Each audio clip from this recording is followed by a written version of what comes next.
Bismillahirrahmanirrahim. Assalamualaikum warahmatullahi wabarakatuh.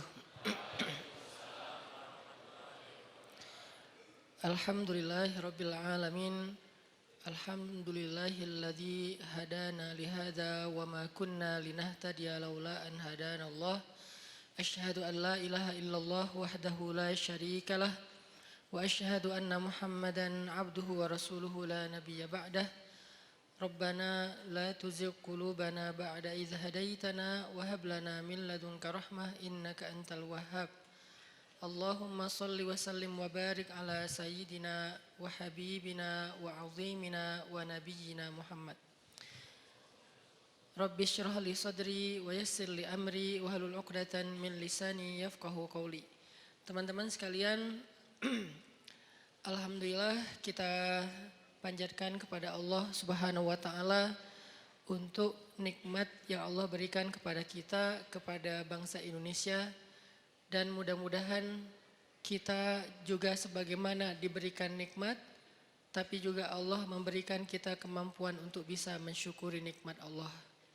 Karena nikmat yang tidak disyukuri itu akan berujung dengan malapetaka dan penyesalan. Sebaliknya, ujian yang disabari itu akan berujung dengan kenikmatan. Jadi enggak hanya bisa kita merasa gembira dan merasa nyaman dengan nikmat yang Allah kasih. Karena nikmat yang Allah kasih kepada kita, kalau tidak diiringi dengan rasa syukur, dengan ekspresi syukur yang tepat, justru nikmat itu akan sedikit demi sedikit membawa kita kepada kehancuran. Dan ketika waktu kehancuran itu Allah tetapkan, maka kita hanya bisa menyesal dan menjadi orang yang rugi. Baik itu secara personal maupun secara sebuah bangsa.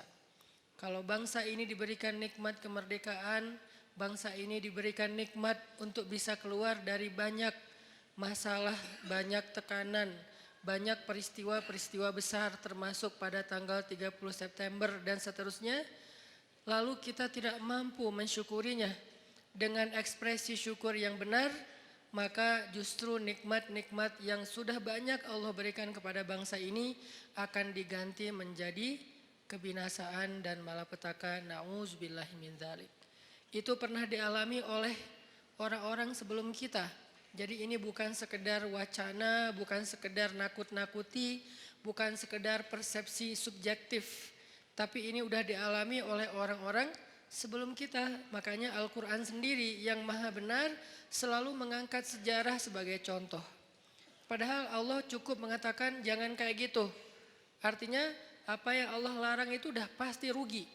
Tapi kenapa Allah habis bilang jangan kayak gitu, Allah bilang seperti orang-orang sebelum kalian yang pernah begini lalu mereka merugi. Karena Allah ingin kita belajar dari sejarah. Dulu ada satu negeri yang sangat subur di Yaman. Negeri itu sampai diistilahkan dengan baldatun thayyibatun. Baldatun yang negeri yang thayyibah, yang semua yang tumbuh itu adalah baik. Enggak ada yang enggak baik. Tapi tiba-tiba berubah menjadi sebuah negeri yang berwarna hitam.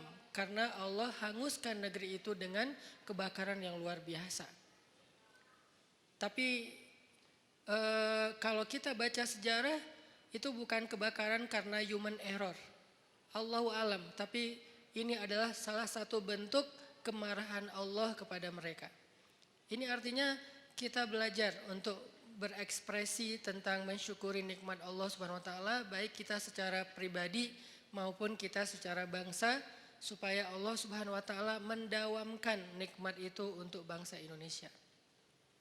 Teman-teman yang dirahmati Allah, malam ini kita akan lanjutkan pembahasan atau obrolan kita pada pertemuan sebelumnya, yang waktu itu saya sempat bahas dengan tema diam.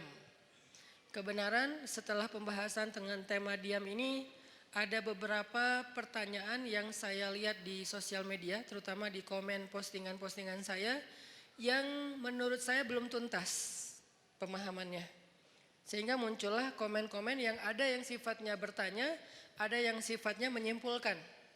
Kalau yang sifatnya bertanya buat saya itu sangat fair, karena namanya orang nggak paham maka dia bertanya. Tapi kalau yang sifatnya menyimpulkan lalu keliru, buat saya harus diluruskan. Nah, dari pembahasan diam atau pembahasan sabar atau pembahasan mengalah atau pembahasan jangan membalas keburukan dengan keburukan dan seterusnya, saya melihat kadang-kadang sebagian dari kita memahaminya tidak utuh, memahaminya tidak kondisional, tetapi mengeneralisir pemahaman itu dalam kasus apapun, dan ini tidak berlaku dalam Islam. Karena dalam Islam itu selalu ada yang namanya dawabit, detail masalah. Masalahnya apa dulu? Sehingga nggak boleh seseorang itu mengeneralisir sebuah jawaban kalau ternyata memang kasusnya berbeda. Kecuali hikmah ya, kalau hikmah boleh. Hikmah yang sama untuk kasus yang banyak. Contoh hikmah keutamaan istighfar. Ada yang datang bilang, saya belum dikaruniai anak. Apa ya yang harus saya lakukan? Banyak istighfar. Datang lagi, saya belum dapat pekerjaan, apa yang harus saya lakukan? Banyak istighfar. Saya ribut dengan pasangan, apa yang harus saya lakukan? Banyak istighfar. Kebun saya kering, apa yang harus saya lakukan? Banyak istighfar. Dan seterusnya, itu hikmah. Kalau hikmah itu kayak mutiara, dia punya banyak sisi dan semuanya bercahaya. Tapi kalau jawaban yang sifatnya adalah hukum dan seterusnya, fikih, ini nggak bisa mengeneralisir semua masalah dengan satu fatwa. Kadang-kadang dalam satu hal dia boleh, tapi dalam kondisi yang lain dia menjadi tidak boleh atau sebaliknya. Nah, pemahaman tentang pembahasan kita bab diam kemarin, ketika kita menyimpulkan bahwa diam itu adalah pilihan orang-orang bijak, diam itu adalah baik, diam itu justru cara kita membela diri, gitu kan ya.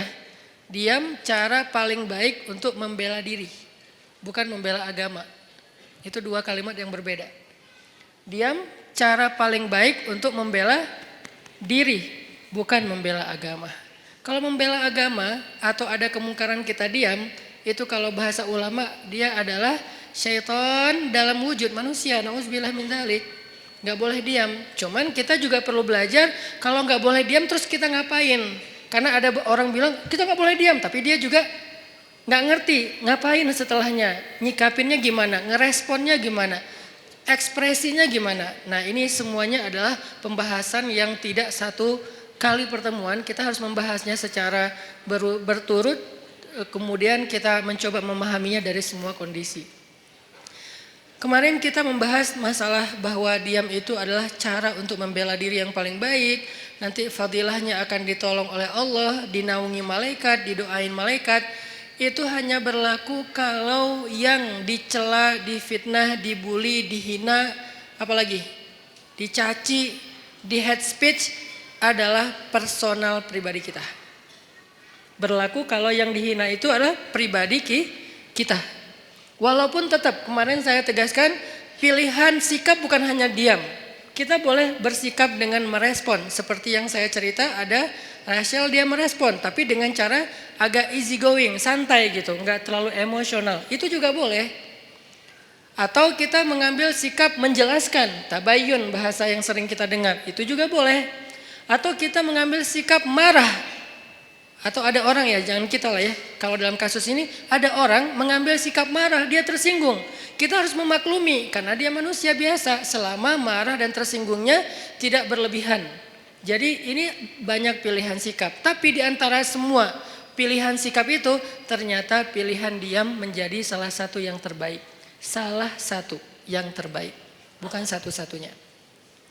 Sehingga nanti kalau ada ustadz lain atau ada anggapan lain mengatakan ini pilihan yang terbaik ketika kita lagi disakiti secara pribadi, itu juga mungkin salah satunya. Saya nggak mau mengatakan, mengklaim satu-satunya yang terbaik itu adalah yang saya katakan. Enggak, salah satunya. Ternyata diam adalah salah satu pilihan sikap paling baik dan paling insya Allah luar biasa hasilnya kalau kita sedang mengalami kezoliman terhadap diri kita secara pribadi. Tapi terhadap orang yang dalam tanggungan kita, keluarga kita, orang tua kita, pasangan kita, anak kita, saudara kita, bahkan saudara seiman kita, itu beda lagi. Karena kalau misalnya ada saudara seiman kita disakiti, kita diam, berharap terus nanti malaikat akan mendoakan kita, ini kayaknya ini agak klise ya. Enggak seperti itu pemahamannya. Kalau saudara seiman kita dizolimi, disakiti, maka berlakulah hadis Nabi, tolonglah saudaramu yang zalim atau yang terzolimi. Yang zalim atau yang terzolimi. Para sahabat bertanya, ya Rasulullah, menolong saudara kami yang terzolimi, kami mengerti, maklum, itu sesuatu yang semua orang insya Allah memaklumi. Maklum itu bahasa Arab, maklum. Tapi menolong saudara kami yang menzolimi, itu gimana? Kata Nabi, cegah dia dari perbuatan zalim, berarti engkau telah menolong dia. Ini artinya menolong saudara kita yang dalam keadaan terzolimi, teraniaya, difitnah, disakiti, kita boleh menolongnya, kita boleh merespon, kita boleh membela, tapi dengan cara-cara yang juga harus ada di dalam etika moralnya seorang yang beriman. Tapi kalau diri kita, maka contoh-contoh yang saya angkat kemarin rata-rata lebih ke sikap dia kalau dia pribadi yang disakiti. Ada siapa kemarin? Maryam. Ada Aisyah nanti di surat An-Nur. Ketika Aisyah dituduh selingkuh dengan Sofwan, Aisyah diam. Maryam dituduh berzina, nggak punya suami tapi punya anak, Maryam diam. Nah ini artinya yang dituduh, yang disakiti itu adalah personal orangnya, sehingga sikap orang itu adalah diam setelah dia mencoba untuk tabayun sewajarnya. Sekali, dua kali, setelah itu tidak dilanjutkan karena sudah dijelaskan, sehingga tidak berlanjut dengan perdebatan. Itu adalah tutorial diam dalam kondisi ketika kita sedang disakiti. Lalu bagaimana kalau misalnya yang dibully, yang difitnah, yang dicela, yang dihina itu adalah agama. Bukan pribadi kita, tapi agama. Contoh yang bagian dari agama udah gak bisa dipisahin itu pertama adalah masalah Allah sebagai Rabb. Sembahan, pencipta, pemilik, pemelihara, harapan kita, tempat kita bergantung, pokoknya dengan segala keluasan makna Rabb. Kalaupun gak utuh, agar mudah dipahami kita menyebutnya Tuhan. Walaupun itu bukan kalimat yang bisa menjelaskan secara utuh dari makna Rabb.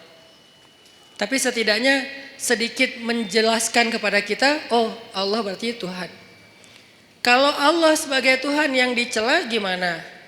Kalau Nabi sebagai Rasulullah, kekasih Allah, teladan kita, kekasih kita yang dicela gimana?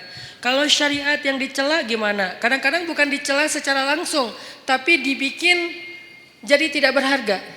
Itu juga mencela kan? Ada hal yang sakral dalam agama dibilang sesuatu yang biasa aja. Ini nih sesuatu pencelaan dengan cara yang tidak langsung terhadap agama. Nah, gimana kita responnya? Apakah kita diam? Apakah kita merespon? Terus gimana cara kita ngerespon? Itu yang akan kita bahas pada malam ini. Jadi bisa dibilang malam ini tuh kayak diam part 2 lah. Jadi masih tema yang sama tapi kelanjutannya supaya kita dapat tambahan angle. Oh kalau angle-nya gini ternyata sikapnya gak sama, berubah lagi. Oh ternyata kalau angle-nya ini hasilnya beda lagi gitu. Ini adalah kelanjutan dari pembahasan pada pertemuan kita yang sebelumnya. Oke, sebelum kita membahas lebih lanjut tentang diam part 2 ini, cara kita menyikapi orang yang menyakiti hal-hal yang prinsip dalam keimanan kita, Allah, Rasulullah, syariat, Al-Quran, hadis, ulama, apalagi orang soleh, termasuk bahkan saudara, keluarga, masyarakat, tetangga, mukmin disakiti, gimana sikap kita? Maka sebelumnya yuk kita sama-sama tilawah dulu firman Allah di dalam surat Ali Imran ayat 181. Di sini ada cerita yang berkaitan dengan tema kita. Karena menjelaskan sesuatu dengan cerita itu kayaknya akan jauh lebih universal. Surat Ali Imran ayat 181.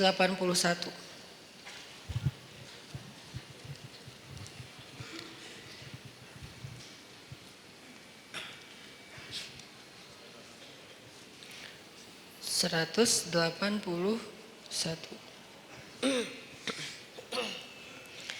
A'udzu billahi minasy syaithanir rajim. Silakan.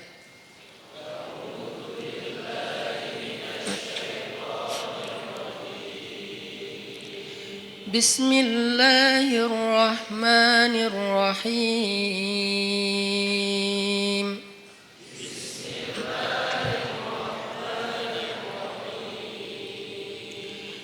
لقد سمع الله قول الذين قالوا إن الله فقير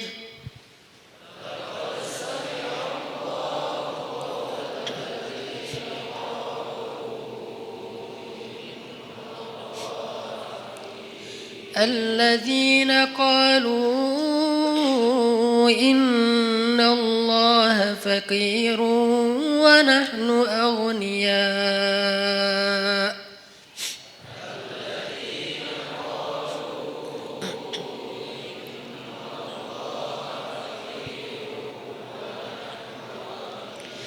سنكتب ما قالوا وقتلهم الأنبياء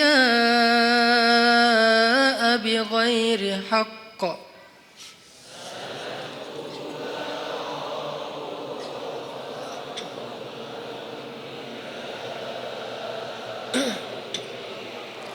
ونقول ذوقوا عذاب الحريق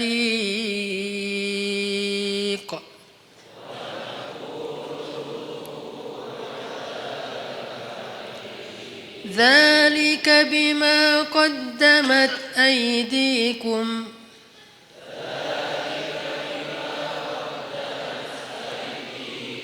وأن الله ليس بظلام للعبيد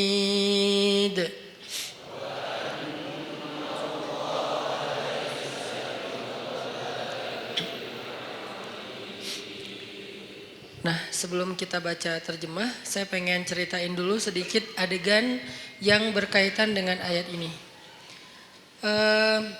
Satu hari Abu Bakar As-Siddiq lagi main ke sebuah kawasan atau ke sebuah pasar tempat orang-orang Yahudi ngumpul. Jadi kayak di Madinah itu kan ada orang Islam sama orang Yahudi kan hidup berdampingan. Cuman seringnya orang Yahudi ini bikin masalah. Mereka membatalkan perjanjian, mereka mengganggu kaum muslimin, mereka menyebarkan fitnah, termasuk salah satunya fitnah Aisyah selingkuh. Akhirnya satu demi satu kabilah Yahudi itu kemudian diusir oleh Nabi karena berkali-kali melanggar perjanjian. Maka jadilah kota Madinah itu hanya tinggal kaum muslimin saja. Tadinya Islam di Madinah itu sangat berdampingan dengan orang Yahudi. Karena dasarnya Islam itu kan rahmatan lil alamin ya. Nggak mau ngerecokin orang, nggak mau ganggu orang. Itu Islam banget tuh.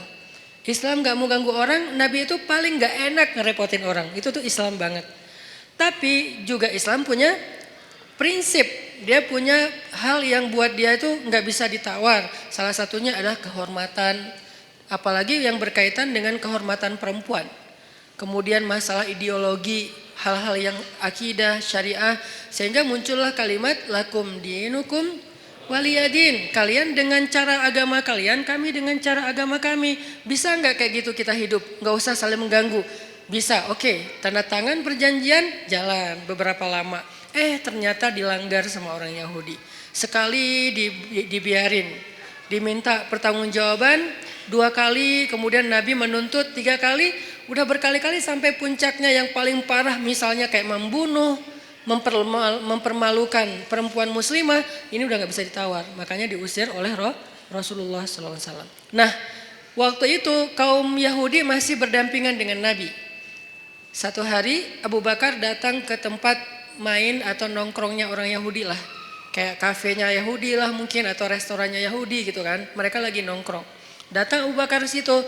Tadinya Abu Bakar datang niatnya baik, pengen silaturahim. Bukan silaturahim ya, pengen temenan lah. Karena sebetulnya silaturahim dalam makna aslinya hanya berlaku untuk keluarga. Sebutlah dengan bahasa kita silaturahim.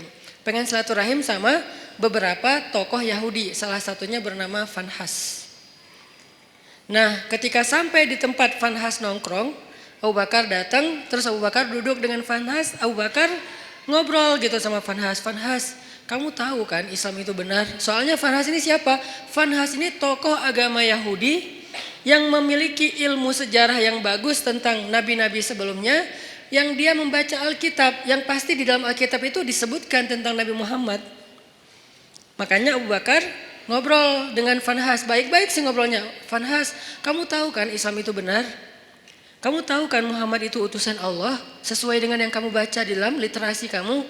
Kata Fanhas, ya emang kenapa? Terus kenapa kamu gak ikut aja, gak beriman? Cuma nanya doang gitu, bukan maksa. Apa jawaban Fanhas? Bagaimana saya mau mengikuti sebuah agama yang Tuhannya itu miskin, yang Tuhannya itu fakir, dan dia membutuhkan harta dari kita. Ketika dia berfirman, "May yuqridullaha qardan hasana." Itulah bedanya orang yang kufurnya kufur fikrah, intelektual, dengan kufur karena dia nggak paham. Kalau orang yang kufur nggak paham, kita toleran banget. Orang-orang yang nggak suka dengan syariah karena dia nggak paham, kita toleran banget. Ya udah nggak apa-apa, nggak maksa. Dia nggak mau menjalankan syariat nggak apa-apa. Tapi kalau dia mempengaruhi orang lain dengan sebuah propaganda, dengan framing negatif, dengan hal-hal yang membentuk opini publik yang salah, nah ini dalam Islam perlu diluruskan. Kalau di dalam masyarakat lingkungan bangsa kita tuh kayak beberapa tokoh sekuler liberal, salah satunya yang kemarin sempat ramai bilang menghafal Quran udah nggak penting gitu kan. Ya mungkin dia kurang baca sejarah juga menurut saya, padahal itu sejarah yang paling simpel sih, nggak harus jadi ahli. Bahwa di masa Nabi selain udah ada penghafal Quran, Nabi juga menyuruh sahabat untuk menulis Al-Quran. Udah ada penghafal Quran banyak, ada Ibnu Mas'ud, ada Ibnu Abbas, ada Ibnu Umar, ada banyak sahabat penghafal Quran yang hidup di masa Nabi. Tapi tetap aja Nabi nyuruh nulis Al-Quran. Atau sebaliknya, udah ada yang nulis tapi tetap aja Nabi memotivasi mereka menghafal Al-Quran. Jadi ada yang menghafal, ada yang menulis. Cuman belum dijilid kayak gini, ini namanya mushaf. Kalau belum dijilid namanya nuskhah. Kalau udah dijilid namanya mushaf, sudah satu jilid. Sehingga dari Al-Fatihah sampai Al-Ikhlas, An-Nas udah ada di sini semua gitu. Baik berbentuk fisik ataupun berbentuk platform digital kayak yang di handphone dan seterusnya. Dulu di masa Nabi belum dijilid, masih lembaran-lembaran yang terpisah. Ada yang ditulis di kulit binatang, ada yang ditulis di pelepah pohon, ada yang ditulis di batu. Sehingga sahabat-sahabat itu mendapatkan Al-Quran nggak utuh 30 juz. Lagian kan Al-Quran belum turun 30 juz kan? Baru turun sejuz, 5 juz, 10 juz, kan bertahap tuh. Sampai akhirnya turun total sebelum Nabi wafat 30 juz. Sehingga sahabat kalau baca Quran ada yang cuman di rumahnya itu 2 lembar. Ya udah itu aja terus yang dibaca, soalnya dia nggak hafal. Ada sahabat yang baca Quran 1 juz, ya udah itu aja yang dihafal, yang dibaca. Baru kemudian dijilid pada masa Abu Bakar As-Siddiq atas inisiatif dari Umar bin Khattab. Kata Umar, ya Abu Bakar, kenapa nggak kita jilid aja Al-Quran supaya nggak berceceran di mana-mana? Kata sahabat yang lain, ya Umar, gimana kita mau melakukan sesuatu yang tidak dilakukan Nabi? Ini pertanyaan sering muncul kan sekarang. Ngapain kita lakukan sesuatu yang nggak dilakukan Nabi? Kata Umar, seandainya Nabi masih hidup, pasti Nabi akan mengatakan ini baik. Kalau bahasa orang yang lebih fanatik lagi sekarang, tapi kan Nabi nggak melakukan. Seandainya itu baik, kenapa Nabi nggak ngelakuin? Berarti apa yang Nabi nggak lakuin berarti nggak baik. Nah ini nih pemikiran nggak terbuka. Umar itu orang yang sangat open minded banget. Sehingga dia banyak nyampain gagasan-gagasan yang justru kayak sesuatu yang baru gitu di zaman itu. Lalu akhirnya setelah disyurakan oleh para sahabat, mereka sepakat bahwa ini baik, maka dilakukanlah proses penjilidan Al-Quran pertama di masa Abu Bakar. Kemudian diulangi lagi, lebih teratur lagi di masa Utsman bin Affan. Karena di masa Utsman itu ada semacam polemik soal tata cara membaca Al-Quran. Karena banyaknya orang non-Arab yang masuk Islam. Lalu mereka salah dalam membaca ayat-ayat secara huruf, secara baris. Kalau baris saja masih mending, ini hurufnya salah. Kenapa huruf bisa salah Ustadz? Karena dulu Al-Quran itu tulisannya nggak ada titik. Kalau sekarang kita nyebut Arab gundul itu nggak ada baris ya. Kalau dulu tuh lebih gundul lagi. Bukan hanya nggak ada baris tapi nggak ada titik. Jadi shin dengan sin itu sama-sama nggak punya titik. Shad dengan dot itu sama, nggak ada titik. Lo dengan to sama, nggak ada titik. Ba, ta, sa sama, nggak ada titik. Jadi linusabbita bihi fuadak bisa dibaca linubayyina bihi fuadak. Jauh kan? Linusabbita bihi fuadak, untuk kami teguhkan hatimu dengannya. Bisa dibaca linubayyina bihi fuadak, untuk kami perjelas maksud di dalam hatimu dengannya. Itu jauh banget perbedaannya. Kenapa? Karena tidak ada titik. Akhirnya banyak orang non-Arab yang masuk Islam di masa Utsman salah membaca huruf. Jadilah Al-Quran itu agak banyak kesalahan. Dan itu rame yang membaca dengan cara yang salah. Akhirnya Utsman berinisiatif untuk mengumpulkan lagi cara baca yang tadinya 10 huruf menjadi 1 huruf. 1 huruf menjadi 10 qiraat dan seterusnya, itu pokoknya rumit lah pokoknya. Sejarahnya rumit. Intinya di zaman Nabi itu udah ada smartphone dalam bentuk tulisan di lembaran-lembaran. Atau kenapa tetap dianjurkan menghafal Quran? Ini jawaban paling logis menurut sejarah. Belum lagi nanti ada jawaban dari sisi spiritual. Bahwa menghafal Quran itu fadilahnya luar biasa. Kita tuh dapat mahkota di padang mahsyar. Hanya orang yang tidak beriman atau ragu dengan janji Allah dan Rasul yang gak peduli dengan hal kayak gini. Bahwa nanti dia akan pakai mahkota cahaya di padang mahsyar. Dia bisa menyelamatkan 10 keluarganya. Gak bisa nyelamatin saudara kita, keluarga kita 10 orang dengan membawa smartphone. Di padang mahsyar, ya Allah, di smartphone saya nih ada Al-Quran, boleh gak saya selamatin keluarga saya?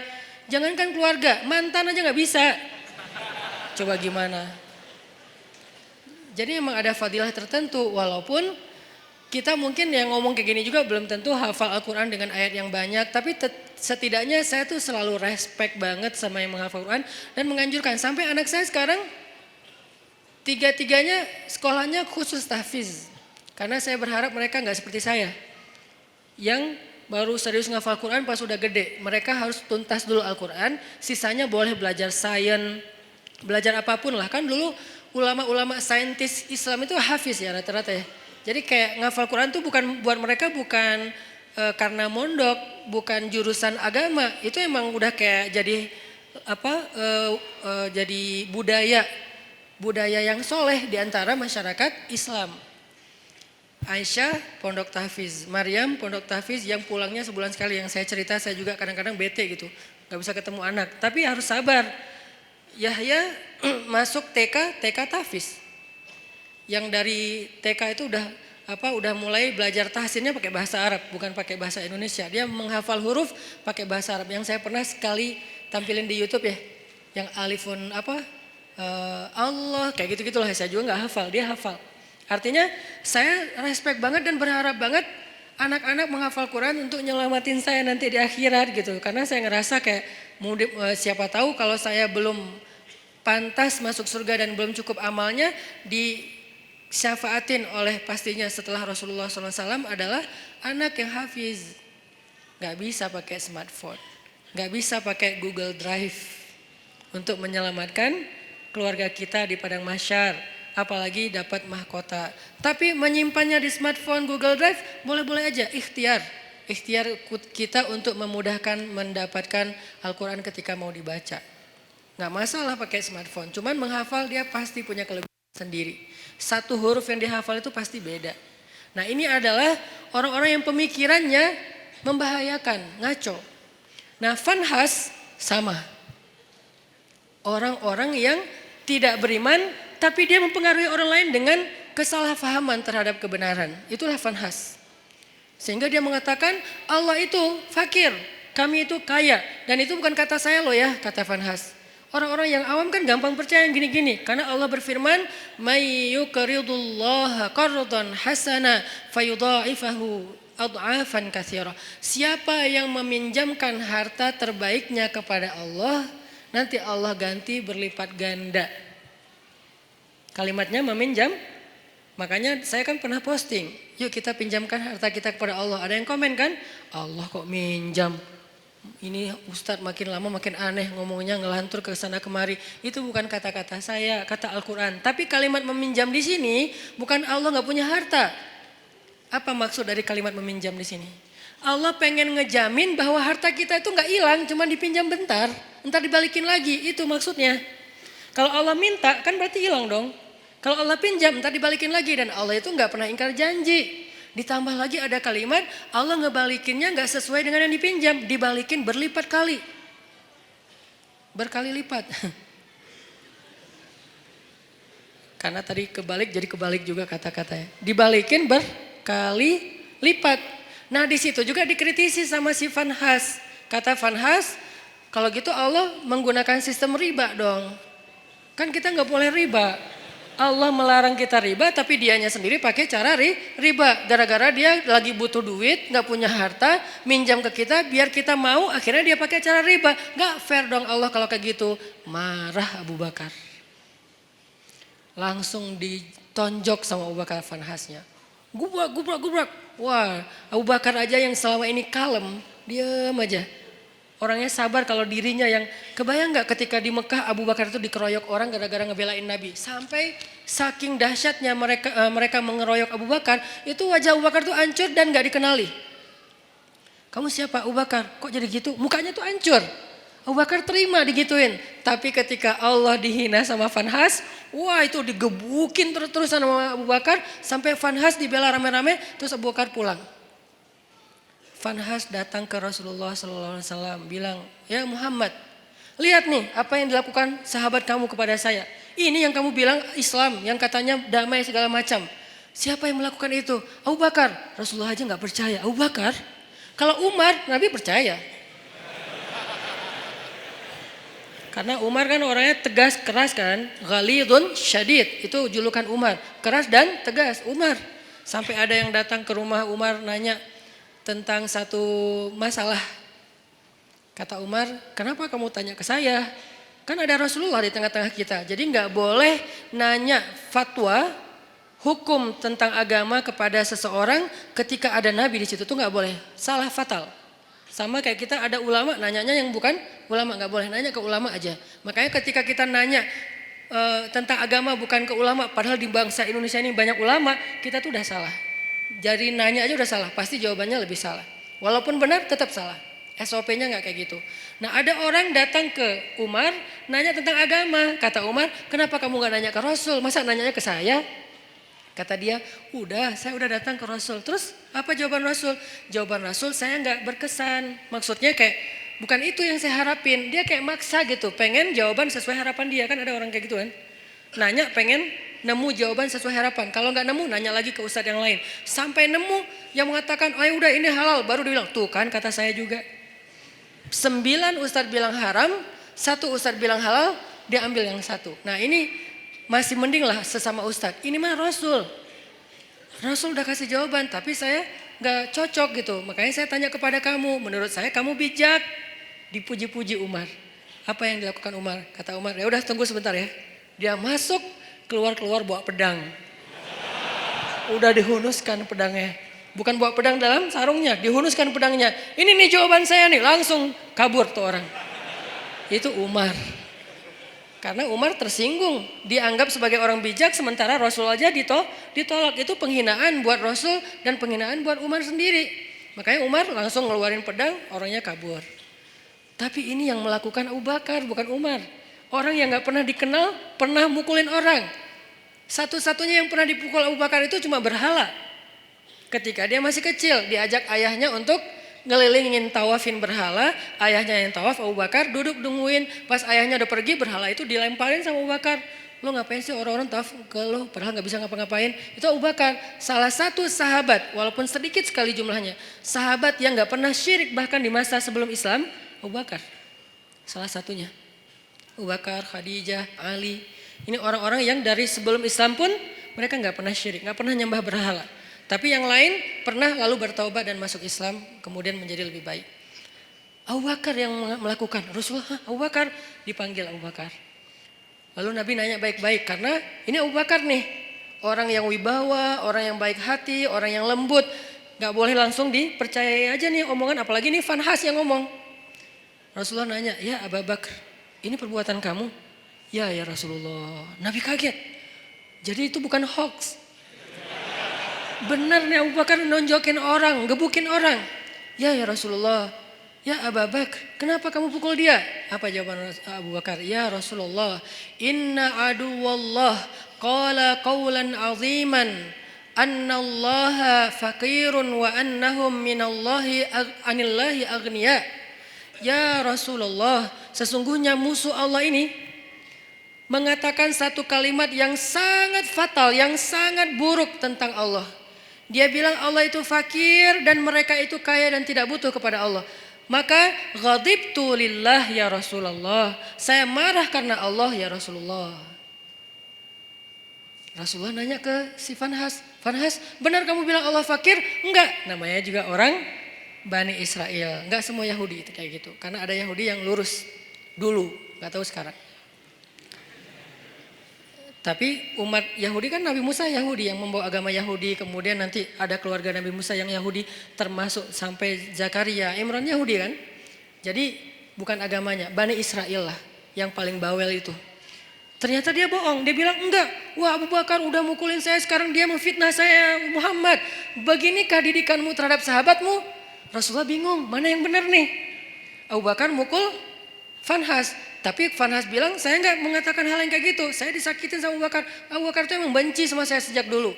Akhirnya ketika Nabi tidak bisa menilai siapa yang benar siapa yang salah, turunlah ayat ini. Allah mendengar pembicaraan orang yang mengatakan Allah fakir dan kami kaya.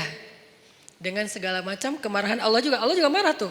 Di sini Allah kayak bilang, aku juga marah, bukan Abu Bakar doang kata Allah. Jadi Abu Bakar kayak dibela gitu sama Allah, Abu Bakar bareng kita marah sama dia. Gitu. Kan keren ya Abu Bakar ya di situ ya.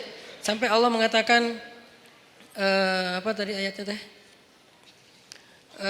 Wa naqulu dzuqu adzabal harik, dan kami balas ucapan mereka dengan kalimat dzuqu adzabal harik, rasakan azab yang membara.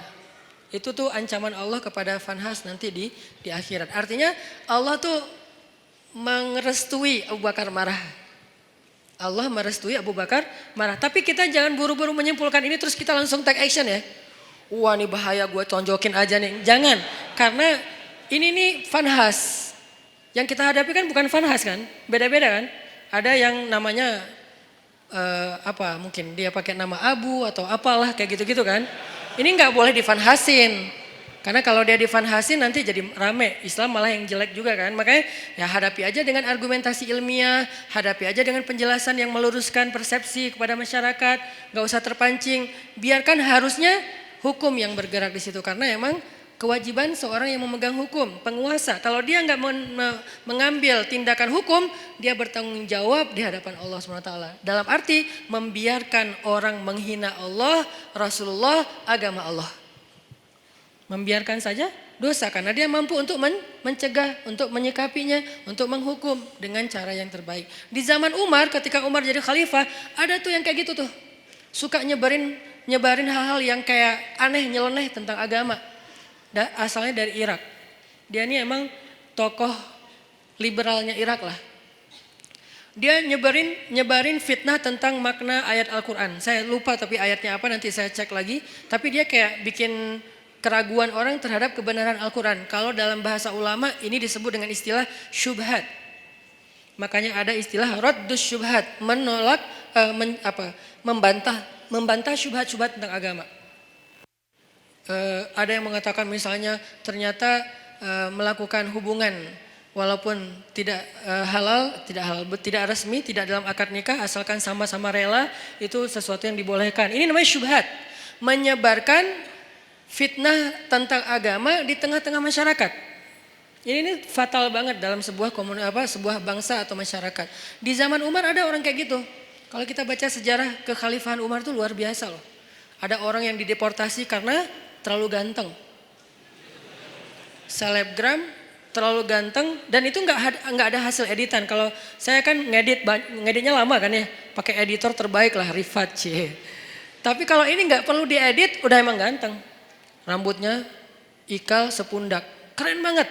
Sampai saking gantengnya dia, cewek-cewek nggak mau nikah kecuali sama dia. Kan kasihan banget cowok yang lain ya. Gak mau nikah kecuali sama dia. Sampai ada cewek-cewek bikin syair tentang dia. Kayak bikin lagu gitu tentang dia. Di aransemen dengan cara-cara yang berbeda-beda. Ada syair isinya gini. Seandainya tempat tidurku hangat bersama dengan dia. Coba. Syair jahiliyah namanya. Aku ingin tempat tidurku terasa hangat bersama dia. Sampai gitu terdengar oleh Umar. Nauzubillah kata Umar. Innalillah astagfirullah. Umar kan suka keliling-keliling gitu kan. Pas dengar itu Umar nanya kepada kayak kabinetnya, siapa cewek itu? Dia fansnya. Siapa cowok yang disebut di situ? Itu. Akhirnya dipanggil cowok itu ke tempat Umar. Kemudian Umar melihat ganteng. Emang ganteng gitu. Kenapa kok cewek senang sama dia? Gantengnya di sebelah mana ya? Akhirnya Umar berkesimpulan yang buat dia makin ganteng itu emang mahkotanya adalah rambut. Rambutnya adalah mahkota. Akhirnya kamu tahu kesalahan kamu apa? Apa wahai Amirul Mukminin? Kamu terlalu ganteng. Salah saya apa? Kan saya takdirnya lahir seperti ini, Ci. Ya udah sekarang kamu harus dikurangi kegantengannya sedikit biar nggak jadi fitnah. Itu tuh di zaman Umar, ada yang kayak gitu kejadiannya. Coba kayak gitu-gitu aja diurus oleh negara loh. Demi supaya kan tugas seorang pemimpin itu adalah menjamin rakyatnya itu tidak terjadi masalah kan, termasuk masalah moral. Ini kan masalah moral. Yang nanti merusak juga masalah spiritual, iman, ibadah kan jadi gak khusyuk ngingat dia terus lagi sholat. Makanya gak boleh. Nah akhirnya kata Umar, kamu harus dikurangin kegantengannya. Caranya dipotong rambutnya. Astagfirullahaladzim. Digundul, dipotong sampai habis. Akhirnya ini hak saya gimana? Hak kamu adalah kamu akan dibayar oleh negara. Gara-gara dipotong rambut dibayar oleh negara. Akhirnya dia dipotong rambut. Besok datang lagi. Karena rambutnya udah habis kan malu kan rambut udah habis. Dia pakai sorban. Datang ke Umar. Kata Umar ini lebih ganteng. Ternyata pakai sorban malah lebih keren lagi gitu. Aduh Umar bingung nih gimana diapain. Masa dibuka sorbannya kasihan mempermalukan. Islam itu menjaga banget hak orang lain. Gak mau mempermalukan. Dia tetap rambutnya dihabisin. Tapi jangan dibiarin kelihatan orang banyak. Karena itu malu. Soalnya itu kayak aib kalau di Arab rambutnya pelontos gitu itu aib. Sehingga akhirnya dikasihlah sorban. Malah makin ganteng. Umar bingung. Akhirnya Umar memutuskan dia harus dideportasi ke sebuah kampung yang isinya nenek-nenek. Kampung itu nenek-neneknya pas dia datang, gitu. Kan parah juga nih nenek-nenek. Akhirnya dia dideportasi ke luar negeri yang kampungnya isinya orang ibu-ibu tua. Yang dia atas tindakan itu dia digaji oleh pemerintah. Ini adilnya Islam, hukum tegak tapi fair. Hukum tegak tapi fair. Dia nggak hanya dideportasi terus biarin dalam keadaan terlunta-lunta, enggak. Dia dikasih gaji oleh pemerintah. Tapi dia sendiri di tempat yang terasing. Tiba-tiba ibunya di kota Madinah datang ke Umar dan mengatakan, celaka engkau wahai Amirul Mukminin. Kenapa saya celaka ibu? Kata Umar. Karena engkau duduk bersama anak-anakmu, putra-putramu dan engkau bersama dengan mereka dalam keadaan nyaman, bahagia. Tapi engkau memisahkan saya dengan putra saya. Siapa putra ibu? Fulan _ Fulan. Oh yang selebgram itu? Iya. Ya udah ibu maunya apa? Saya jauh dari putra saya kangen dengan putra saya. Kamu tahu nggak sih rasanya kangen gitu kan? Terus gimana maunya ibu? Saya pengen ketemu putra saya. Ya udah akhirnya diputuskan oleh Umar, ibunya juga ikut dengan anaknya tinggal di sana dibiayai oleh negara. Itu tuh masa kekhalifahan Umar sampai hal-hal kayak gitu diurus. Termasuk laki-laki yang dari Irak tadi, orang sekuler Irak yang pengen ngacak-ngacak pemikiran umat Islam tentang Al-Quran. Dia mengatakan ini lihat nih ayat nih kayak gini-gini. Tapi dia ngomongnya kemana? Dia ngomongnya di pasar, bukan di majelis para ulama. Bukan di masjid, di pasar. Karena kalau di pasar kan jarang ada ulama nih. Sehingga orang percaya aja sama dia, sama omongannya. Dipanggil sama Umar. Tahu gak kesalahan kamu apa? Apa? 2. 1. kamu sudah menyebarkan fitnah agama di tengah-tengah masyarakat sehingga mereka ragu tentang Al-Quran. 2, kalau kamu nggak ngerti ayat itu harusnya kamu tanya kepada ulama, bukan nanya kepada orang awam. Atas kesalahan yang fatal ini maka saya hukum kamu dengan dicambuk. Karena dia udah nyebarin banyak fitnah. Orang sampai ragu nggak mau lagi baca Quran. Orang menganggap Al-Quran itu nggak otentik segala macam. Itu kan banyak kan obrolan orang sekuler tentang kayak gituan. Akhirnya dicambuk dan diancam. Kalau kamu masih melakukan hal yang sama, maka saya akan berikan hukuman yang lebih berat. Akhirnya dia pulang ke Irak dan sejak itu dia taubatan nasuha. Itu terjadi. Nah, Vanhas kayak gitu banget. Yang nyebarin fitnah tentang agama Allah. Allah fakir, Allah itu riba dan seterusnya. Sehingga akhirnya Allah turunkan ayat tadi dan Allah membela Abu Bakar As-Siddiq. Nah, kalimat yang saya pengen kita renungkan dari kalimatnya Abu Bakar itu apa? Ghadibtu lillah ya Rasulullah. Saya marah karena Allah ya Rasulullah. Apa pelajarannya di sini? Ternyata Islam itu juga menganjurkan marah. Menganjurkan cinta, menganjurkan maaf, menganjurkan sabar, menganjurkan tersinggung, menganjurkan marah, menganjurkan membalas. Ada semuanya, tapi kondisinya berbeda-beda, konteksnya berbeda-beda. Kalau kita salah konteks, nggak jadi ajaran Islam lagi. Itu yang harus kita pelajari. Jadi bukan hanya agama cinta, tapi juga ada anjuran untuk supaya kita marah dalam kondisi tertentu. Bagaimana nggak marah ketika ada seorang perempuan muslimah dihina, dibuka auratnya, dilecehkan, masa kita nggak marah? Rasulullah aja marah ketika ada perempuan muslimah lagi belanja di masjid, di pasar, belanja di pasarnya Yahudi, terus dilecehkan sama cowok-cowok anak muda Yahudi. Diapain? Roknya tuh diikat pakai tali, digantung ke tiang gitu.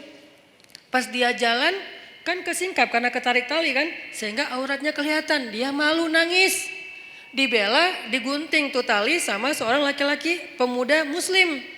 Digunting talinya. Marah orang-orang Yahudi yang ngeprank si cewek ini nih.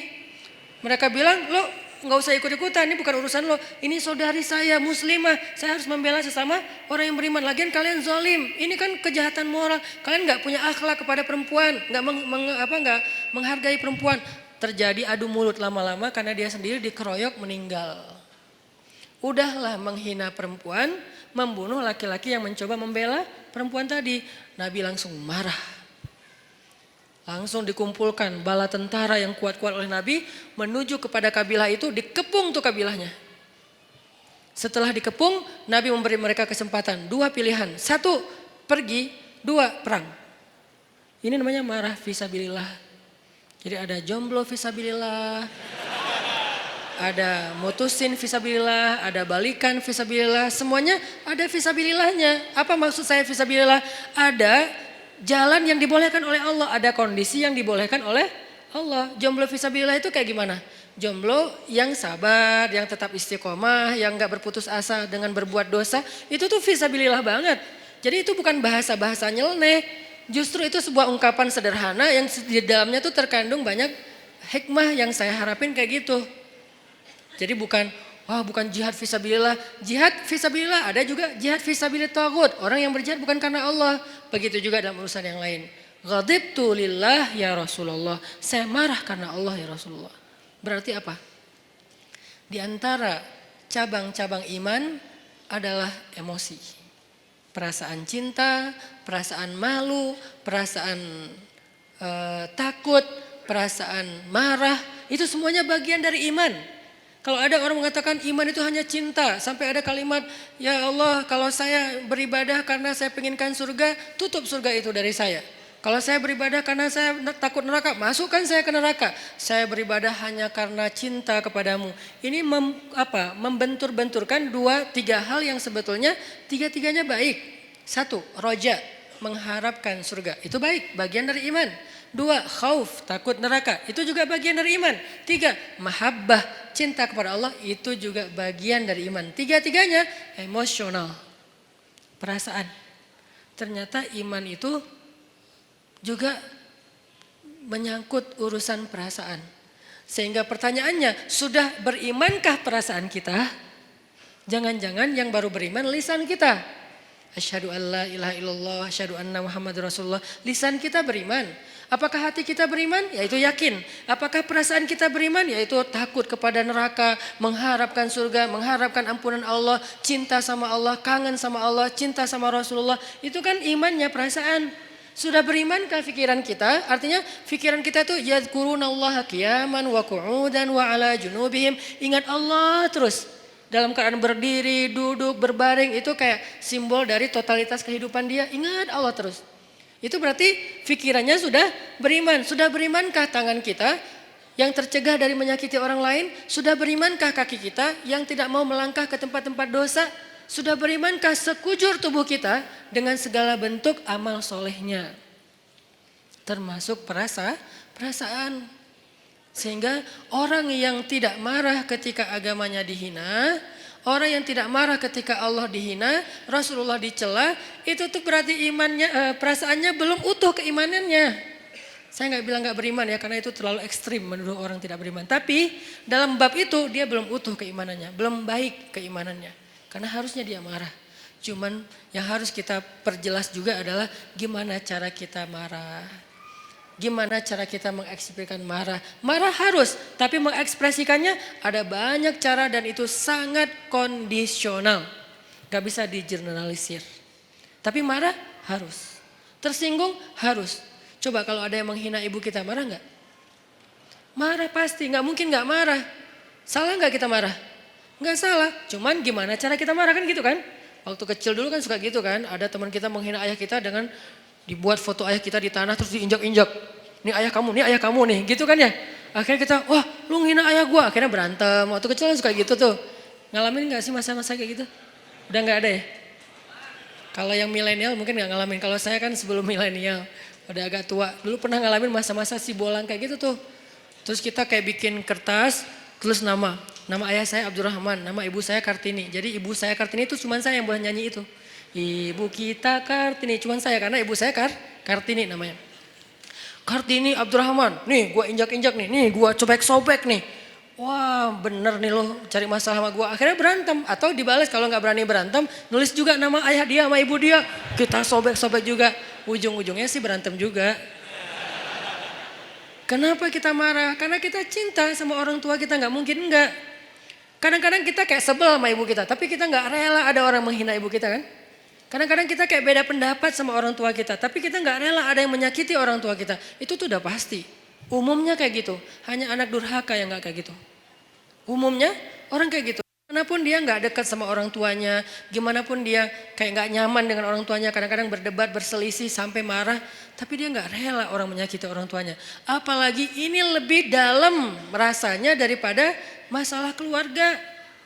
Kenapa bisa gitu Ustadz? Karena suatu hari Umar bin Khattab datang kepada Nabi mengatakan, ya Rasulullah, aku mencintaimu lebih dari apapun kecuali diriku sendiri. Cinta itu perasaan, bagian dari iman. Kata Nabi, belum sempurna wahai Umar. Artinya belum cukup wahai Umar. Belum cukup iman kalau hanya baru mencintai Rasul lebih dari apapun juga selain diri sendiri. Belum cukup wahai Umar. Artinya imannya belum utuh. Terus gimana ya Rasulullah? Katakan aku mencintaimu lebih daripada apapun termasuk diriku sendiri. Ya Rasulullah, aku mencintaimu lebih daripada apapun termasuk diriku sendiri. Al-an ya Umar, al-an. Sekarang baru cukup wahai Umar, baru cukup. Dan Umar gak ngomong dengan lisannya saja, dia ngomong dengan perasaannya. Kalau dia udah ngomong itu benar-benar rasanya dalam sedalam itu.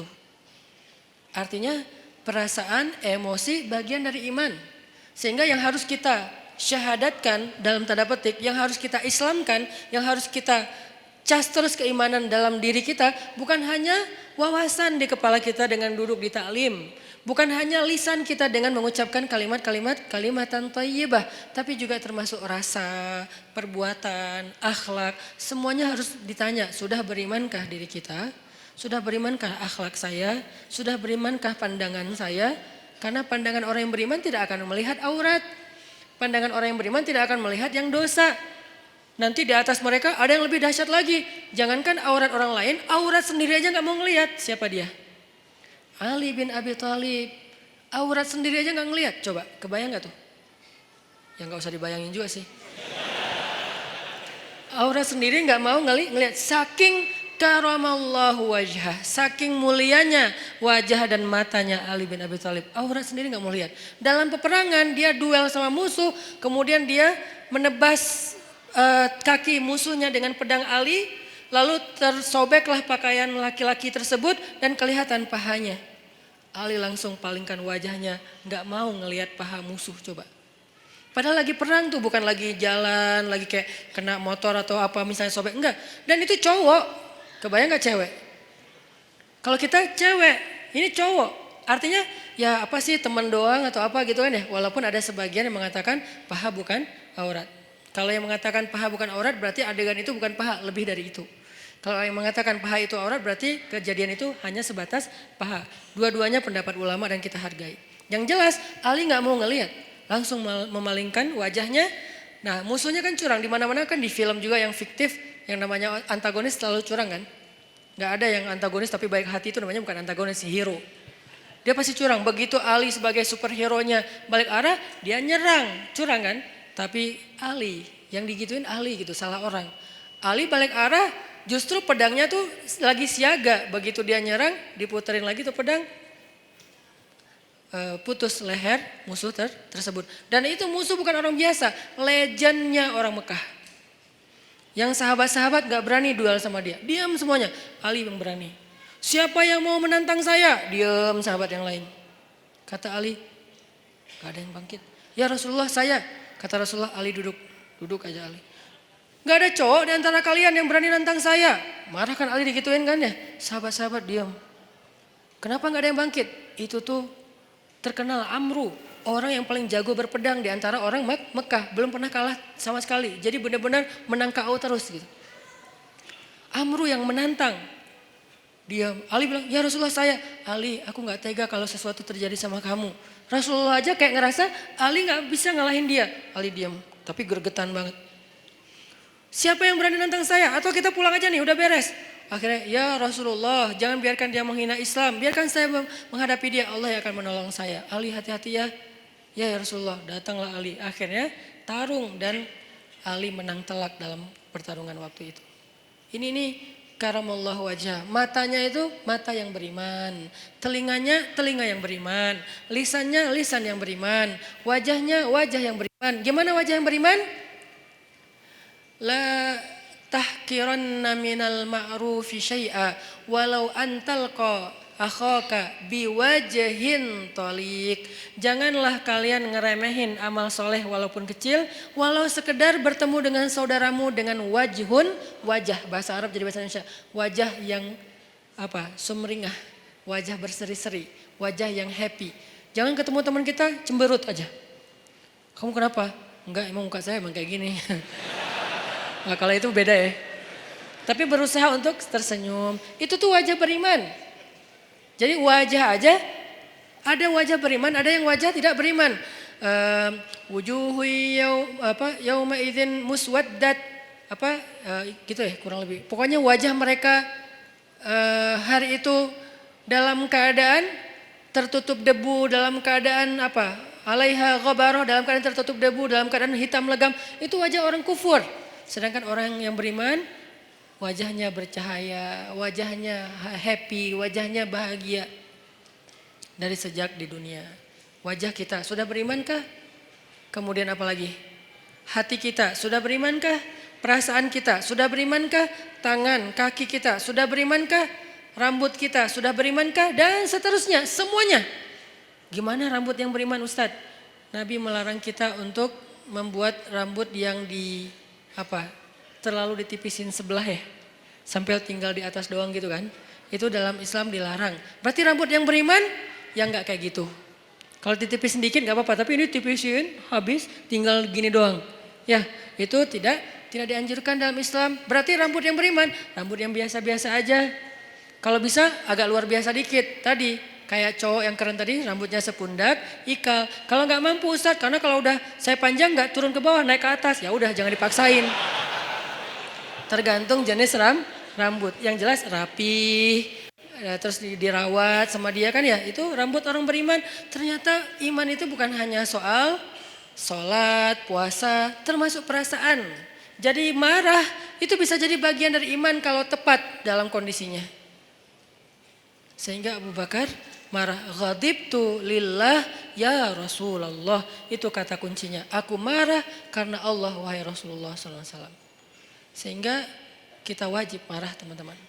Sampai Nabi pernah mengatakan juga dalam masalah perasaan dan iman itu ada hubungannya. Kata Nabi, salasun man kunna wajada fihi halawatal iman.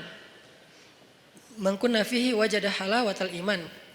Ada 3 hal yang kalau seseorang itu ngerasain kalau seseorang itu mendapatkannya berarti dia merasakan nikmatnya iman.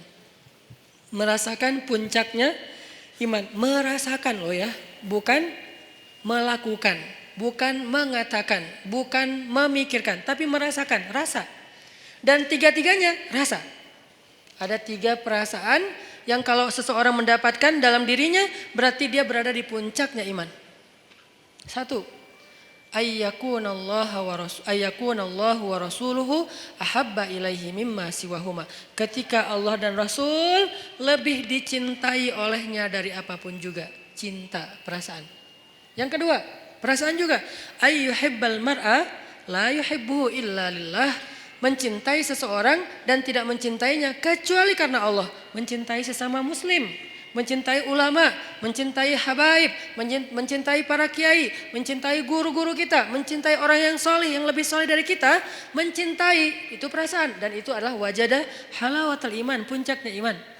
Ketiga, ayyakraha ayyauda ilal kufr kama yakrahu ayyuqadhafa finnar. Benci, ternyata benci juga bagian dari iman.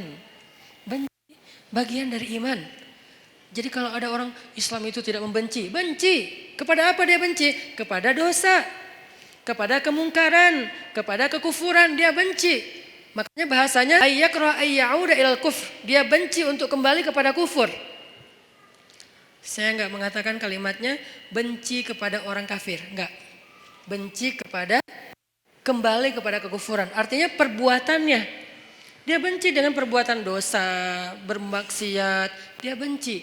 Berarti kalau kita udah bisa membenci dosa-dosa kita di masa lalu, insya Allah kita sudah merasakan puncaknya iman, benci. Jadi kalau dikatakan Islam itu nggak ada kebencian, ada kebencian, dalam banget. Kebenciannya bagian dari 70 cabang iman. Tapi bencinya siapa? Apa? Yang dibenci adalah dosa. Makanya ada ayat Allahumma habib, ada doa Allahumma habib ilainal iman wa zayyinhu fi qulubina wa karrih ilainal kufra wal fusuqa wal isyan waj'alna minar rasyidin. Itu doa. Diambil dari ayat. Ayatnya walakinnallaha habbaba ilaikumul iman wa zayyanahu fi qulubikum wa karraha ilaikumul kufra wal fusuqa wal isyan wa ja'alakum minar rasyidin. Allah menjadikan kalian apa mereka gitu sebagai orang yang mencintai keimanan dan menjadikan rasa cinta itu indah dalam hati mereka. Lalu menjadikan mereka benci kepada kekufuran dan itulah orang yang mendapatkan petunjuk. Benci kepada kufur, dosa, fusuk. Fusuk itu apa? Akhlak yang buruk. Dia nggak suka. Jadi kalau kita ngelihat ada orang yang perangainya nggak bagus dan kita ngerasa itu kayak entertain, hiburan, ini kita berarti nggak punya benci nih. Jangan benci orangnya, benci perangai perbuatan yang buruknya. Orangnya nggak ada, ini lain lagi ceritanya. Karena orang bisa berubah kan? Kalau keburukan dari zaman iblis sampai nanti kiamat, ya tetap namanya keburukan. Yang benar sudah jelas, yang buruk sudah jelas. Tapi kalau orangnya bisa berubah. Pagi dia kufur, malam dia mukmin. Pagi dia setan, malam bisa jadi malaikat. Makanya jangan membenci orangnya. Siapa tahu suatu saat dia berubah. Tapi membenci perbuatannya wajib, bagian dari iman. Ada orang yang memperolok-olok agama. Ya kita benci perbuatannya, orangnya kita serahkan kepada Allah. Kalau perlu kita doain ya Allah beri dia petunjuk. Tapi perbuatannya wajib kita benci. Jangan sampai perbuatan memperolok-olok agama malah kita ketawain seolah-olah itu hiburan. Berarti kita nggak punya benci fi sabilillah. Makanya ada marah fisabilillah, ada benci fisabilillah, ada cinta fisabilillah, ada takut fisabilillah, ada kangen fisabilillah. Kangen siapa? Kangen dengan Rasulullah SAW. Seperti kangennya Bilal, sampai saking puncak kangennya luar biasa, dia nggak sanggup azan. Saking kangennya nggak sanggup azan. Kalau kita azan biasa aja gitu kan, mungkin semangat, tapi nggak sampai bikin kita nggak bisa ngucapin asyhadu anna Muhammadan Rasulullah. Nggak kuat Bilal ngomong itu. Kenapa? Kalimat itu dia ucapkan dulu ketika Nabi masih hidup dan mendengar. Kalau Bilal azan, Nabi senyum-senyum. Sekarang Nabi udah nggak ada, udah nggak kuat. Udahlah saya nggak bisa. Langsung turun, langsung duduk, diganti sama sahabat yang lain. Itu kangen fisabilillah. Apakah kita punya kangen fisabilillah?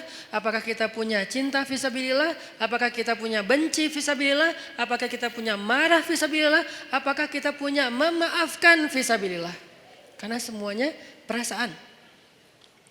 Sakit hati fisabilillah ada, tapi ada juga sakit hati yang nggak dibolehin.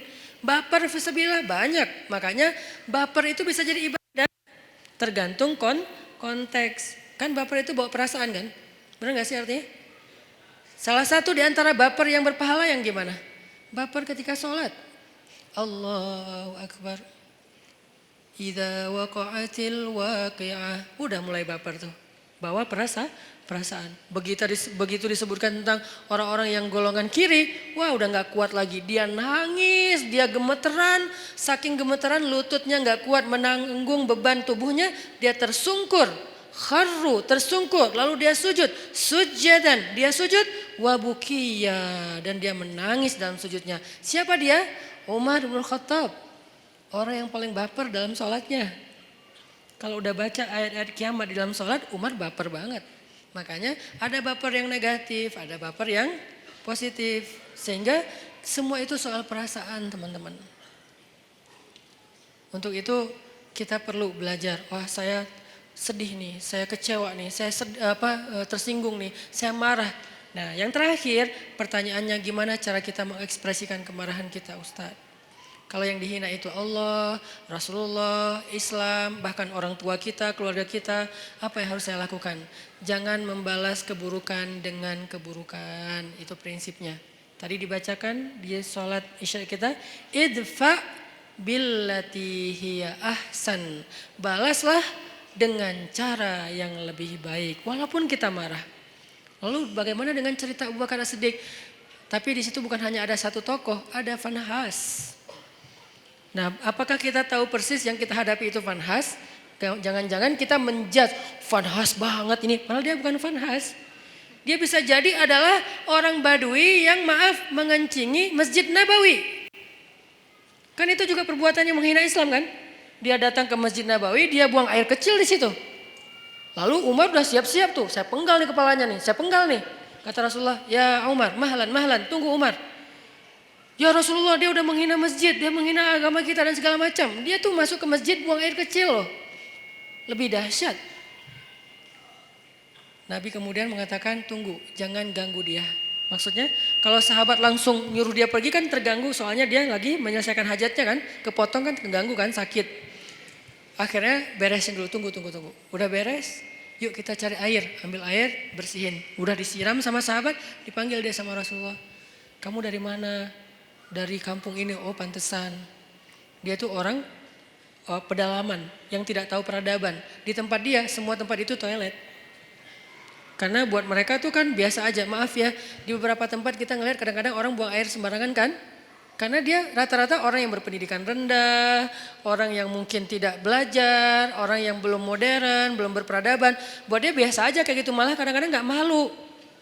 Nah laki-laki ini kayak gitu kondisinya, orang jahil, orang badui, orang pedalaman, gak pernah belajar. Dia gak tahu kalau ini tempat suci, dia buang air aja di situ. Ditanya sama Nabi dari mana, dari tempat ini. Oh kamu tahu gak ini tempat apa? Gak tahu. Ini tuh rumah ibadah kami, di sini kami menyembah Allah, kami belajar, kami duduk di sini, kami menjaga kesuciannya. Tadi kamu sudah mengotori tempat ini. Oh saya nggak tahu, saya nggak ngerti, maafin saya ya nggak apa-apa. Terus Nabi ngobrol panjang lebar sama dia, sampai saking baiknya Nabi bisa membuat dia terkesan dengan obrolan Nabi, akhirnya dia masuk Islam. La ikraha fiddin, Tidak ada paksaan dalam agama. Tapi yang ada ta'liful qulub, membujuk hati. Kemarin pas saya jalan ke Korea, saya ngobrol sama Chan, sama sekali saya nggak mau ngomongin Islam di depan dia kalau dia belum bertanya. Tapi alhamdulillah sepanjang saya di sana nggak ngomongin Islam sama sekali. Pas pulang baru semalam dia posting foto-foto kita di sana, dia bilang sekarang saya merasa tertarik untuk belajar Islam setelah bertemu dengan Ustadz Hanan dan keluarga. Ternyata kok asik banget, santai, saya nggak dipaksa, saya nggak dimarah-marahin. Pas saya salah membeli makanan Korea, apa namanya teh? Apa? Bukan samyang. Ya cireng lah pokoknya. Cireng Korea gitu ya. Kimbap. Nah, pas lagi beli kimbap kan ada porknya kan, cuman dia nggak dimasukin ke dalam gulungan kimbap itu, dia kan salah. Tapi saya malah saya malah bayarin, bukan membeli, saya malah bayarin karena udah terlanjur dibeli pasti harus dibayar. Akhirnya kalau belum terlanjur dibeli saya nggak akan beli. Tapi karena udah terlanjur dibeli dan pasti Chan akan bayar, saya bayarin. Tapi saya nggak mau makan, saya ngomong ke dia pelan banget. Chan maaf ya, maaf banget nih. Saya tahu kamu niatnya baik, tapi maaf karena kamu nggak paham tadi itu ada pork di situ. Walaupun nggak dikasih ke sini tetap nggak boleh bagi kami. Maaf ya. Oh ya nggak apa-apa. Dia malah respect. Alhamdulillah sekarang pengen belajar Islam. Walaupun hidayah itu di tangan Allah, bukan di tangan kita. Kita hanya ikhtiar. Akhirnya orang Baduy ini masuk Islam. Setelah masuk Islam, dia doa, ya Allah, berilah rahmatmu kepada saya dan kepada Rasulullah, yang lain jangan. Dia sebel sama yang lain. Karena tadi mau dimarahin kan sama yang lain, kata Nabi, kenapa doanya kayak gitu? Iya Rasulullah, saya sebel sama mereka. Kalau doa yang baik-baik supaya malaikat mendoakan juga kamu dengan kebaikan yang sama. Oh gitu ya Rasul, ya Allah rahmati saya, Rasulullah dan yang lain-lain juga. Beres kan ya? Ini nih siapa? Ini bukan Fanhas. Ini orang yang belum mengerti tentang kebenaran. Kalau Fanhas ngerti banget. Malah Alkitab, dia ngerti Alkitab, Taurat, Injil, Al-Quran bahkan. Makanya dia tahu ayatnya. Bukan orang biasa, beda sikapnya. Kalau kepada orang kayak gitu, kita memberitahu. Ada orang yang bertanya atau komentar karena dia nggak ngerti, kita jelasin, kita luruskan kalau bahasa saya di komen. Bukan saya marahin, saya luruskan. Kadang-kadang ada teman-teman yang niatnya baik, pengen bela saya tapi malah marah-marah. Saya juga berharap jangan. Ini Ustadz Hanan, malu nggak lo? Jangan ngomong kayak gitu. Ini mempermalukan orang. Enggak, saya juga cuma ngomong kalau ini tentang saya diam. Kalau tentang Rasulullah, saya luruskan. Kayak gitu bahasanya, saya pilih diksi yang tidak menjudge. Sehingga nanti sikap kita mudah-mudahan mewakili wajah Islam. Walaupun nggak sempurna, soalnya kita manusia biasa ya. Islam sempurna banget tapi kita nggak sempurna. Setidaknya kita udah berusaha untuk menampilkan wajah Islam terbaik yang kita mampu. Orang baru tertarik. Nah, idfa billatihi ahsan. Balaslah dengan cara yang lebih baik. Ada di surat apa itu? Coba kita buka surat Fussilat. Surat ke-41 ayat 34. Idfa billatihi ahsan. Kalau kita bisa membalas keburukan orang dengan cara yang lebih baik. Maksud cara yang lebih baik itu gimana Ustadz? Bisa jadi orangnya kita pahamkan. Itu kan cara lebih baik kan? Dia menghina Islam, kita nggak menghina dia. Kita nggak menghina agamanya, kita pahamkan. Oh ini maksudnya.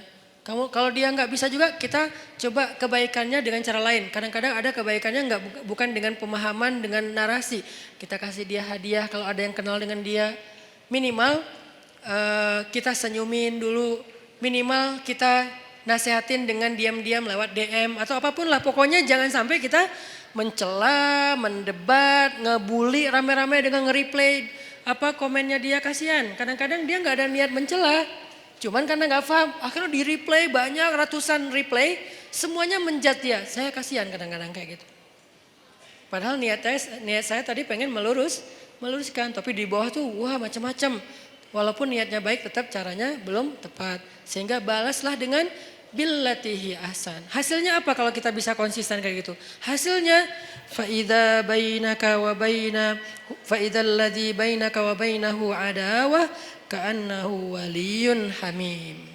Bisa jadi kalian yang tadinya bermusuh-musuhan dengan cara idfa billatihi ahsan, membalas dengan yang baik, dia akan menjadi waliyun hamim, pelindung yang sangat setia. Menjadi kawan baik, menjadi sahabat karib, menjadi pelindung yang setia, yang loyal. Itu hasil cara kita marah. Boleh marah tetap, tapi ekspresikan marah itu dengan cara-cara yang justru melahirkan kebaikan. Satu, cara yang kedua, kalau misalnya kita nggak mampu, ini kan yang paling ideal nih. Saya nggak mau memberikan solusi ideal doang, sementara saya juga nggak selalu bisa kayak gitu. Dan saya manusia biasa. Nanti kalau sesekali teman-teman ngelihat saya di sosial media, kadang-kadang kepancing, itu karena Hanan Ataki itu manusia, bukan malaikat. Yang saya omongin di sini nggak semuanya mampu saya amalkan. Makanya saya kasih beberapa alternatif. Yang paling tinggi, idfa billati hiya ahsan. Itu haqqa tuqatih, sebenar-benar takwa. Kalau nggak mampu haqqa tuqatih gimana ya Rasulullah, kata sahabat. Kalau nggak mampu haqqa tuqatih, sebenar-benar takwa, Allah berfirman di surat At-Taghabun, fattaqullaha mastata'tum. Bertakwalah kepada Allah semampu kalian. Allah aja kayak gitu coba. Pertama disuruh apa? Sebenar-benar takwa. Dalam kasus ini sebenar-benar takwa adalah balaslah keburukan dengan kebaikan. Itu sebenar-benar takwa. Yang paling ideal udah. Tapi kan kadang kita mampu, kadang enggak kan? Kadang-kadang kita memang benar-benar mampu dan kita kayak takjub gitu. Kok saya bisa ya? Membalas keburukan dengan kebaikan. Di komen negatif, di hate speech kita balas makasih. Kadang bisa. Kadang orang ngomong baik-baik kita malah marah-marah.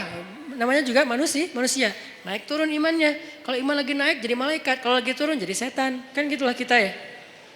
Sehingga Allah tahu banget lah kita tuh manusia biasa. Sehingga setelah Allah bilang ittaqullaha haqqa tuqatih, bertakwalah dengan sebenar-benar takwa. Salah satu kasusnya adalah balaslah dengan yang lebih baik. Allah katakan fattaqullaha mastata'tum. Kalau nggak bisa maka bertakwalah kepada Allah semampu kalian. Di akhir surat At-Taghabun. Jadi dua ayat ini saling mengutuhkan. Nah dalam kasus semampu kita gimana? Coba teman-teman buka Al-An'am.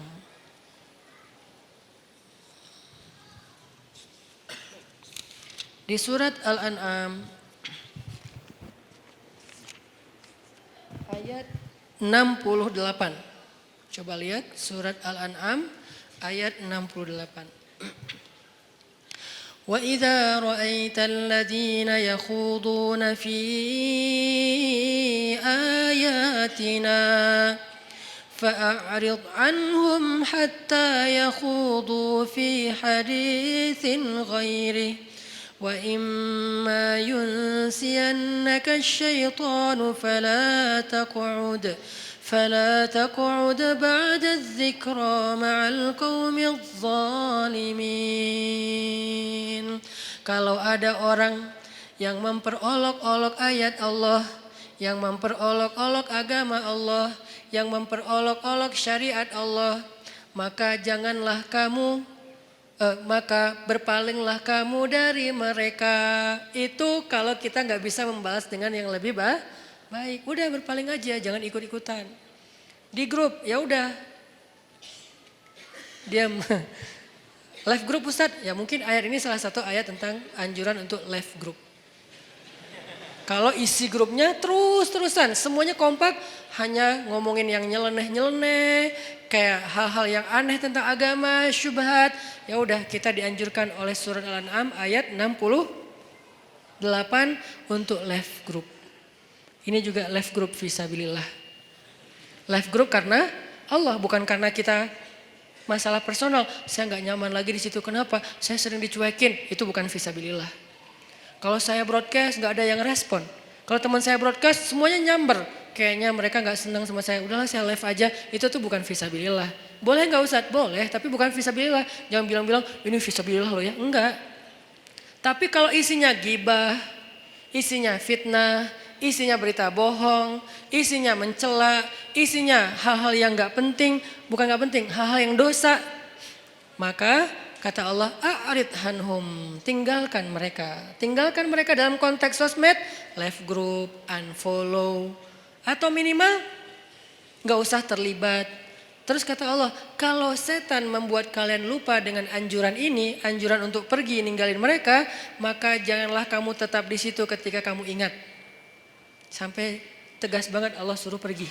Kalau kita lupa nih, soalnya kan kita manusia biasa. Mereka ngomong segala macam, kita diam aja. Tapi kita nggak pergi. Nah kalau kita pas ingat, aduh oh iya ya ini udah ngomongin tentang agama yang aneh-aneh nih. Ya udah deh saya pergi. Nah pergilah kalau kalian tidak mampu untuk memperbaiki keadaan itu. Ini. Jadi kalau kita nggak bisa memberitahu dengan baik-baik, nggak bisa menjelaskan, kadang-kadang kita kalah jumlah, kita sendiri yang lain rame-rame dan mereka kayak kuat banget argumentasinya, sombong pula. Kalau argumentatif doang masih bisa lah, tapi ini disertai dengan sombong kan susah ya. Udah tertutup hatinya, udahlah pergi aja, nggak usah diladenin debatnya. Itu cara kedua. Kalau nggak bisa, idfa billati hiya ahsan. Dua cara inilah yang disebut dengan ittaqullaha haqqa tuqatih. Nggak mampu ya Allah, ittaqullaha mastata'tum, semampu kali. La yukallifullahu nafsan illa wusaha. Itu teman-teman obrolan kita tentang moral yang dikaitkan dengan iman. Bab diam part kedua atau jilid kedua. Supaya kita paham kapan kita harusnya diam, kapan kita harusnya marah, kapan kita harusnya emosi, takut, benci, suka, segala macam itu ada babnya tersendiri supaya tidak salah. Mudah-mudahan ini bisa memperbaiki perilaku kita, behavior kita. Karena saya berharap dakwah saya ini bukan hanya jadi wawasan. Kalau dakwah yang bisa menambah wawasan, teman-teman mendengar ceramah saya sedikit wawasannya. Lebih banyak wawasan dengar ceramah Ustadz Adi Hidayat, Ustadz Abdul Somad. Kalau dengan saya tuh fokus banget dengan daily life. Buat saya kalau hanya wawasan tidak merubah perilaku belum sempurna. Makanya kita bagi-bagi tugas. Ada UAS dan UAH yang mungkin memberi wawasan-wawasan Islam yang luar biasa. Ada UHA yang memberikan lebih kepada tutorial daily life yang lebih islami.